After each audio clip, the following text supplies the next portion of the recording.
getting some breaking developments coming in. West Bengal Governor Jagdeep Dhankar today called on the Home Minister Amit Shah at his residence in the national capital.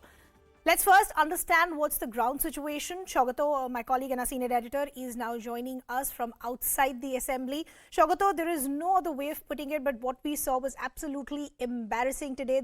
These are elected representatives. Of course, allegations, counter allegations continue to play out. But first, let's talk about the developments that are coming in. This is as far as the governor calling on the Home Minister. Well, the governor is on his tour of the national capital, and he's there.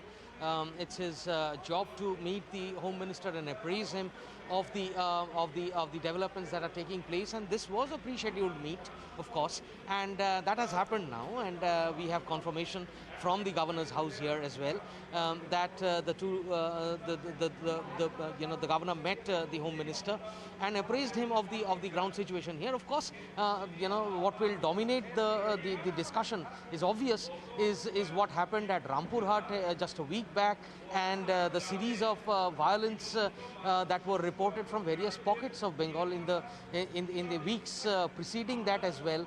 And the governor has been very vocal and very active in his criticism of the Bengal government, the law and order situation over here, and of course those would be reflected accordingly before the Home Minister as well is something that one can easily understand and foresee as far as how that meeting went.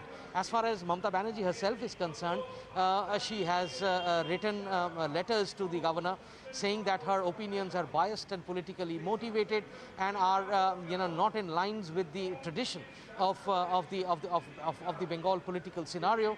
But what we saw happen in the assembly today was perhaps what was there right from day one. If you remember, Riddhima, that on the first day of the assembly session, the budget session, which was convened by the governor, and the governor was supposed to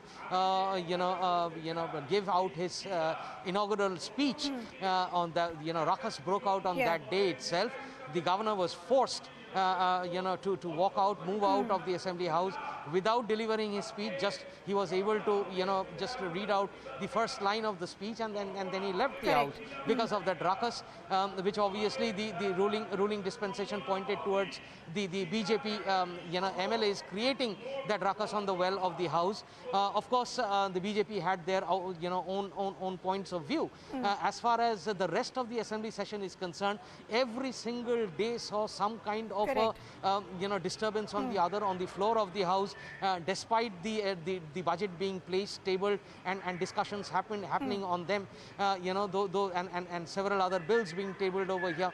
So today, of course, what we saw on the floor was unprecedented, given the fact that the BJP MLAs were demanding a statement from the government over the Rampurhat violence, and the speaker was trying to tell them that this is not how you get it done. There are modus operandi behind it. There are protocols which you need to follow. One thing led to the other, pushing and shoving, and then that very ugly fist fight that you saw happening on the floor, leading to injuries on both sides. Now 5 BJP MLAs have been suspended. And that's why I said, Shogato, what justifies the kind of unprecedented and most embarrassing scenes that we saw today? It is the role of the opposition to have a difference of opinion and raise questions, but what justifies the kind of scenes that we saw, which almost resulted in a fist fight? Shogato, we leave the conversation there. Let me take in some political reactions now. Spokesperson of the West Bengal BJP, Shotrup, is now joining us. I want to understand from you, as I said when I started, it is the opposition's job to raise questions, have a difference in opinion, but what justifies the kind of scenes that play out, allegations, counter allegations? It's absolutely clear nobody is holier than thou here. I completely agree with you. There is nobody holier than, nobody is holier than anybody here. But the point here is, in Vidhan Sabha, the Legislative Assembly is the place where the opposition is supposed to raise its voice, express an opinion. So that much was not allowed in the democracy game that is being played out, because they keep on saying Khala Hobe, that is being played out in West Bengal. Trinamool doesn't allow, they believe in a zero tolerance policy as far as the opposition is concerned. They will not tolerate opposition on television. They will not tolerate opposition on the roads. They will not tolerate opposition opinion anywhere. And Legislative Assembly is actually where we have a legitimate right, because that is where the people of West Bengal, 2 crore 30 lakh people of West Bengal have sent us. So it is our right to express an opinion there. And what opinion was being expressed? Simply that the grotesque murders in Rampurhat, the 8 burn victims, we were wanting a statement from the Honorable Chief Minister. Shatarupa, that's what I said. What took place in Birbhum was absolutely unfortunate, and of course a thorough investigation is needed, and those questions needed to be arisen. But at what cost? If you look at some of the allegations that are coming in from the TMC, they're saying some of their MLAs have been so grievously injured that they have to be rushed to the hospital. Some of them have a bloody... Some of them have a bloody nose. Somebody has some more injuries. What justifies? Yes, I know that. I've been seeing all that. No, nothing justifies this. What justifies somebody, bearing down on our chief whip? He has injuries on his chest. His shirt is torn. He is not a very rich man who's going to keep on buying shirts. There's Chandana Bauri, who is, if you know, she's an absolute ordinary villager. She's the wife of a mason. You know, she's an extremely ordinary person, straight out from the mass. She's been crying. She's like, I could never imagine Vidhan Sabha could be like this. Our MLAs are saying, you see, none of us were there. But there were people in the gallery who have been eyewitness. Our leader of opposition has been very clear that he's not going to answer. There were people in the gallery who have seen. There are eyewitnesses to exactly what played out. Who started the fight? You really expect the BJP MLAs to stand there getting beaten up? There's what I was saying. Chandana Bauri is one frail woman.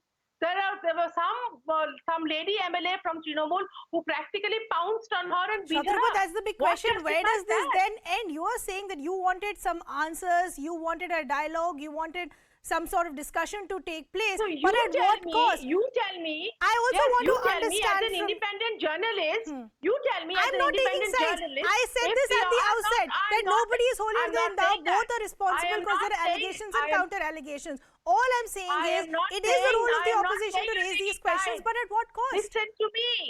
Listen to me. I'm not saying that you're taking sides. But I'm asking you, as an independent journalist, you have seen the way the things happen in the parliament, where the BJP is in the central government. We're in a major majority. They're really major majority.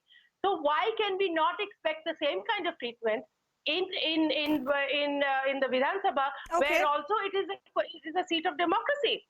It is the opposition's right of place to express our opinion. Absolutely, I said that.